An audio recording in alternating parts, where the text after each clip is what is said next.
পটুয়াখালী জেলার আউলিয়াপুর ইউনিয়নের শনিবার 13 ডিসেম্বর বিকেলে সরকারি প্রাথমিক বিদ্যালয়ের মাঠে বিএনপির উদ্যোগে দেশনেত্রী বেগম খালেদা জিয়ার আরোগ্য কামনায় দোয়া মাহফিল অনুষ্ঠিত হয়।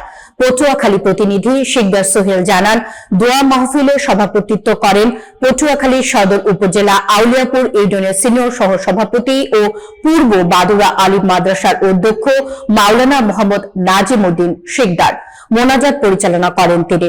উক্ত অনুষ্ঠানে উপস্থিত ছিলেন পটুয়াখালী 1 আসনের ধানের শেষ প্রার্থী ও সাবেক সফল মন্ত্রী এয়ার ভাইস মার্শাল আলহাজ আলতাফ হোসেন চৌধুরী।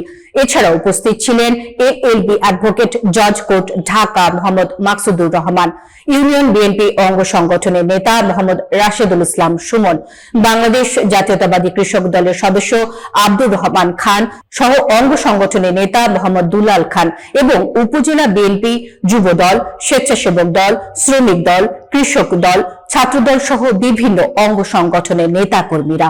বক্তারা দেশবাসীর কাছে দোয়া চেয়ে বলেন, দেশনেত্রী বেগম খালেদা জিয়া গণতন্ত্রের মা ও আপোষহীন নেতা। তিনি দেশের মানুষকে সন্তানের মতো রক্ষা করেছেন। বর্তমানে তার অসুস্থতার জন্য সবাই আল্লাহর কাছে সুস্থতা কামনা করেন এবং দেশনেত্রীকে দ্রুত সুস্থ হয়ে আমাদের মাঝে ফিরিয়ে আনার জন্য বিশেষ দোয়া করা হয়।